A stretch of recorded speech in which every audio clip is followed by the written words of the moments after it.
Vamos lá, então, hora da nossa parceria exclusiva com Bom Dia Mercado, hora da gente conversar com ele, Theo Takari, editor-chefe do BDM Online.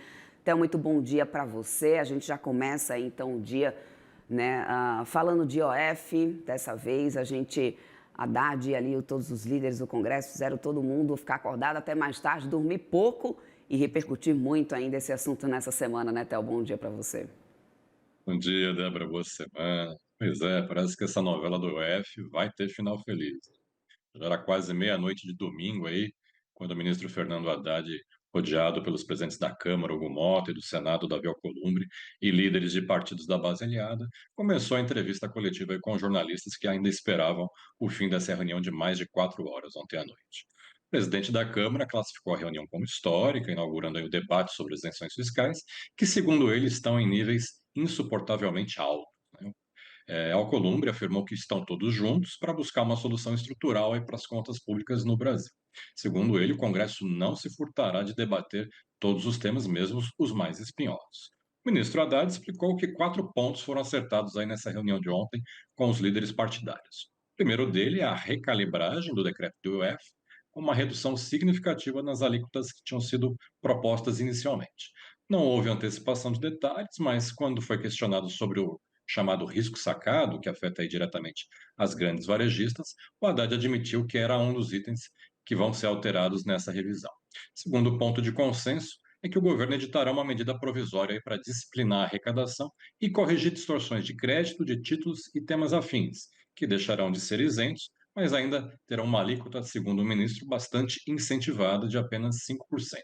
Entrarão nessa taxação os investimentos que hoje são isentos, como as letras de crédito agrícolas, chamadas LCAs, e as letras de crédito imobiliário, LCIs. Haddad explicou que a isenção desses títulos estava causando distorções, inclusive para o Tesouro Nacional. O Uhum. ministro confirmou ainda que o governo vai editar uma medida provisória para taxar as casas de apostas, né, as chamadas bets, conforme foi proposto pelos próprios parlamentares, Débora. Pois é, ainda tem essa questão da intenção da Fazenda de rever essas isenções fiscais que chegam à casa dos 800 bilhões de reais, né, para determinados setores. Theo, já tem sido algo mencionado por Haddad desde quando ele tomou a pasta, fala sobre essas distorções dessas isenções Exatamente. tributárias e ele quer também mirar isso. Isso também está no meio desse discurso aí apresentado ontem, né? Exatamente, Débora, né? Esse é o terceiro ponto que foi acertado na reunião. Promessa de enfrentamento desse crescente volume de isenções fiscais. Haddad disse que pretende cortar pelo menos 10% desse volume aí de 800 bilhões de reais.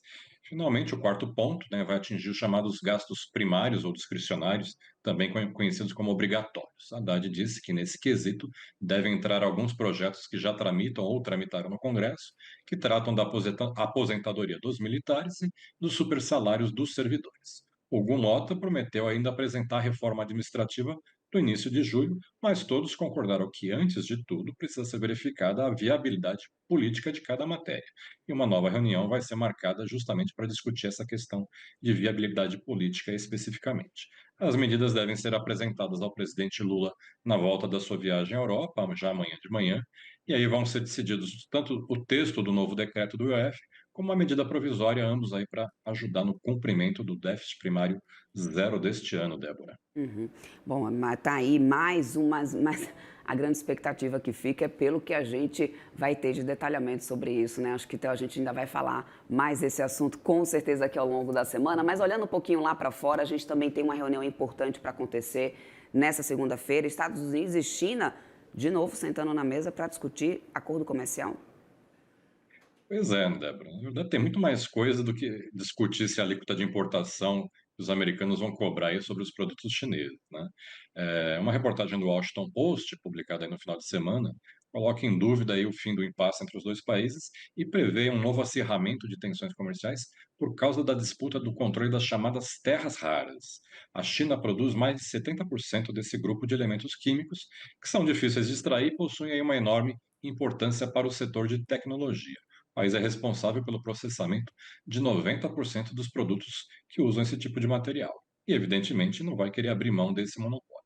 O Wall Street Journal também afirma que o controle dos minerais raros deve ser o principal tema da negociação de hoje, não necessariamente as tais alíquotas comerciais que o Trump adora falar. Trump Uhum. deve pressionar o Pequim, né, a acelerar as exportações dessas terras raras e também de ímãs, como foi acordado lá em Genebra, na Suíça, enquanto os chineses vão pedir o fim de restrições por Washington à venda de motores a jato, de softwares e de outros produtos tecnológicos chineses. No sábado, num gesto aí de boa vontade, o Ministério do Comércio da China anunciou a aprovação de licenças de exportação de produtos ligados a minerais raros, citando aí a demanda crescente nos setores de robótica e de veículos de nova geração. Fora a briga com os chineses, Débora, é bom a gente lembrar que o Trump também está sofrendo com fogo que até outro dia era amigo, né? Me Uhum. referindo ao Elon Musk, que andou atirando pesado aí na semana passada por meio das redes sociais. Preocupado com a repercussão negativa dessa troca mútua de farpas entre o presidente e o bilionário dono da Tesla, o Partido Republicano já teme que o assunto desvie a atenção da agenda do Congresso e inviabilize a aprovação do pacote orçamentário do Trump, que ele mesmo classifica aí como grande e belo, mas que o Musk abomina porque vai acabar com os incentivos fiscais aos carros elétricos. E aproveitando para falar aqui rapidamente da agenda da semana, ontem à noite saiu a balança comercial da China, com superávit comercial de 103,2 bilhões de dólares em maio, pouco acima dos 96,1 bilhões de abril. As exportações cresceram 4,8% e as importações caíram 3,4% no mês passado. Também na China, saiu a inflação ao consumidor, o CPI, de maio, né, que recuou 0,1% na base anualizada, enquanto a inflação ao produtor, o PPI, caiu 3,3% no mês passado.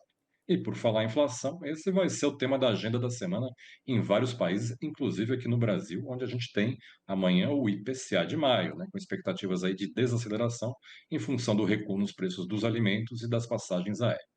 Nos Estados Unidos, o CPI sai na quarta-feira e o PPI na quinta. E ainda tem na sexta-feira o dado preliminar de junho da confiança do consumidor de Michigan, aí, que também traz expectativas de inflação para 1 e 5 anos. E nessa semana não vamos ter discurso de autoridade do Fed, graças a Deus, porque eles já estão em período de silêncio, porque no dia 18 tem reunião de política monetária, Débora. É isso, vamos ver então o que, que vem pela frente também lá fora. Theo, muito obrigada pelos destaques, pelas atualizações. Ótimo dia para você, boa semana e até amanhã, meu querido. Boa semana a todos. Tchau, tchau. Até mais.